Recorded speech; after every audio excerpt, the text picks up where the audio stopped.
La parole revient maintenant à Madame la députée de Vaudreuil. Merci beaucoup, Monsieur le Président. Alors, à mon tour d'intervenir en réplique au discours inaugural du premier ministre caquiste. Je vous avoue, Monsieur le Président, je ne sais pas trop par où commencer. J'étais ici dans cette salle le 30 septembre dernier et j'ai écouté attentivement ce que le premier ministre avait à dire. D'emblée, je me suis dit ça doit être quand même assez important parce que le premier ministre a quand même prorogé le Parlement, a suspendu nos travaux. Je me suis dit c'est certain qu'il y aura du nouveau, quelque chose de majeur, une vision renouvelée pour le Québec, pour les Québécois. Malheureusement, comme plusieurs d'entre nous, comme plusieurs Québécois, Québécoises, j'ai vite compris que ce n'était pas un discours d'avenir, qu'on nous servait plutôt du réchauffer. Je trouve ça dommage. Je trouve que c'est une occasion manquée. Je trouve que le moment aurait été parfait pour justement le relancer différentes sphères ici au Québec. On le sait, on le lit. On a des préoccupations majeures. On parle de l'économie, le logement, la santé, l'éducation. Il me semble que c'était le moment de faire un virage important, mais non.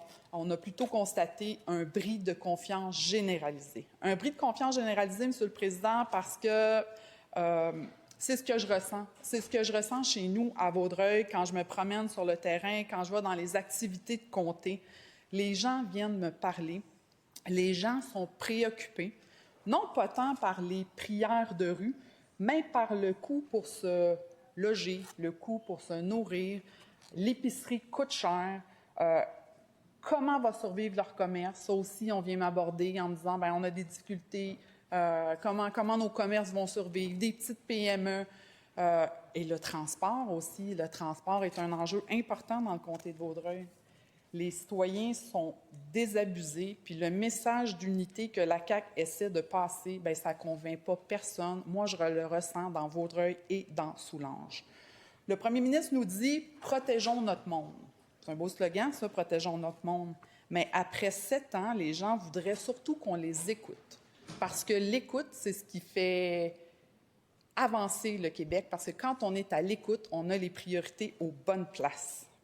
Monsieur le Président, tout dans les gestes récents du gouvernement respire l'improvisation.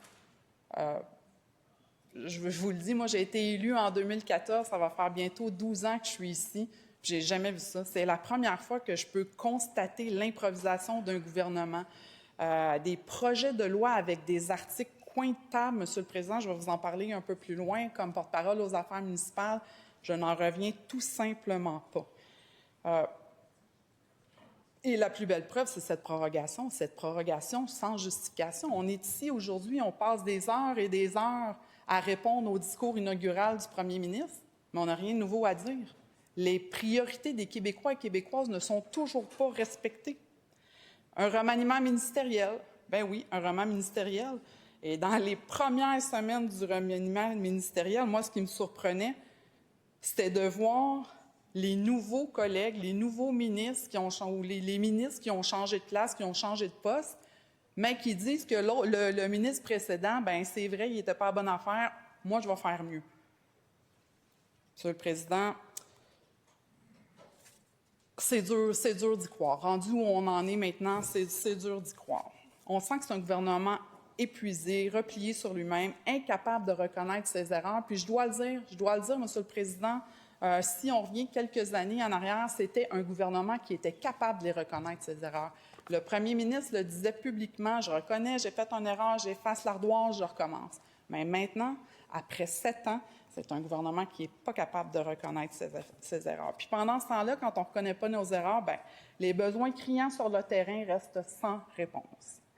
Pendant que la CAQ recycle des vieilles idées, bien, nous, l'opposition officielle, le Parti libéral, on propose des solutions concrètes. On a une vision claire, ancrée dans la réalité des régions et des municipalités. On se concentre sur l'économie, l'économie, l'économie. Pourquoi? Parce que c'est bon pour l'économie. En tant que porte-parole aux affaires municipales, Monsieur le Président, je ne peux pas passer sous silence l'absence totale des municipalités dans le discours inaugural du premier ministre. Pas un mot sur la relation avec le monde municipal. D'ailleurs, je vais en profiter tout de suite, je vais déposer tout de suite, je vais vous lire tout de suite ma motion de grief. Moi, j'ai été vraiment surprise qu'on n'apporte pas, entre autres, le monde municipal dans ce discours introductif. Donc, Monsieur le Président, je vous lis tout de suite ma motion de grief, que l'Assemblée nationale blâme sévèrement le gouvernement caquiste pour son manque de vision en lien avec les affaires municipales qui, malgré certains programmes, laissent trop de municipalités seules face à des besoins non financés, à des réseaux d'eau vieillissants et à une pression fiscale croissante impactant les citoyennes et citoyens. Monsieur le Président, nos élus municipaux, ce n'est pas des quêteux. Non, ce n'est pas des quêteux. Puis ils n'ont pas juste leur fougère à gérer.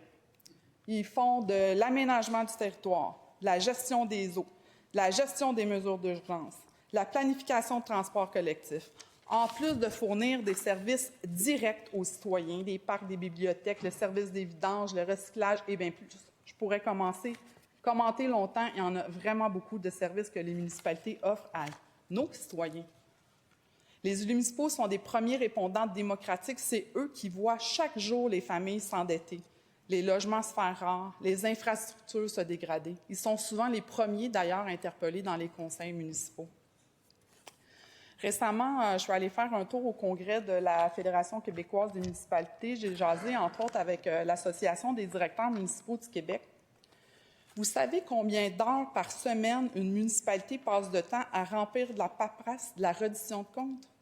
La réponse, c'est 57 heures par semaine, l'équivalent d'un employé et demi à temps plein. Ça n'a aucun sens. Les petites municipalités doivent engager un employé et demi pour faire de la reddition de comptes. Et c'est chiffré, là. C'est pas moi qui le dis, c'est pas moi qui l'invente, là. Ça vient d'un document, puis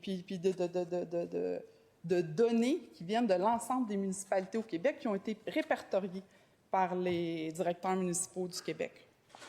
Ça n'a aucun sens. J'ai un autre exemple qui me vient en tête, Monsieur le Président, quand on parle des municipalités, puis des délais, puis de la paperasse qui n'a aucun sens. Je vais vous parler du financement du programme PRAFI, le programme de stabilisation de restauration des berges à risque d'érosion.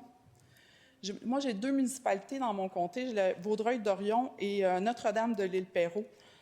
C'est un beau programme. C'est vraiment un beau programme qui est financé en partie par le fédéral, mais qui bloque ici au niveau provincial. C'est un financement de 75 % que les villes sont en attente. À Vaudreuil-Dorion, la ville veut stabiliser puis restaurer 4,3 km de berges qui est à risque d'érosion. Puis ça, c'est pour protéger les infrastructures face au changement climatique. C'est un projet de 4,5 millions de dollars et il manque 75 % de la subvention qui traîne ici. On attend les accords ici au provincial. Pendant ce temps-là, le provincial, la ministre des Affaires municipales, le ministre de l'Environnement, on envoie des notes à la ville, par exemple. Envoyez-nous tel document. Faites-nous ci, faites-nous ça. Bien, la ville de Vaudreuil-Dorion, le 14 décembre 2023, ont déposé la demande d'aide financière. 27 mars 2024, il y a eu une demande de bonification du dossier par le MAMACH. La ville a répondu le 17 mai 2024 et le 12 mai 2025, ils ont eu un accusé de réception tardive de la lettre de présélection 17 mois après le dépôt. Ça n'a aucun sens, Monsieur le Président. Aucun sens. Malgré une planification qui est conforme aux étapes du programme, la Ville a reçu la lettre de présélection avec 8 mois de retard. C'est des délais irréalistes pour les municipalités. Puis on dirait que quand on ne sait pas quoi faire, on leur envoie une lettre en disant « renvoyez-nous de la paperasse, on va regarder ça ». On est en contexte d'urgence climatique. Vaudreuil-Dorion, Notre-Dame de l'Île-Perrot ont été gravement touchés par les inondations tant en 2017, 2019. Il y a des programmes qui sont là pour les aider. On n'est même pas capable, le gouvernement n'est même pas capable de les écouter, de les aider. Pourquoi on fait du mur à mur? Pourquoi on ne s'assied pas avec eux et on n'essaie pas de régler le problème? C'est ça les régions, c'est ça que veulent nos régions.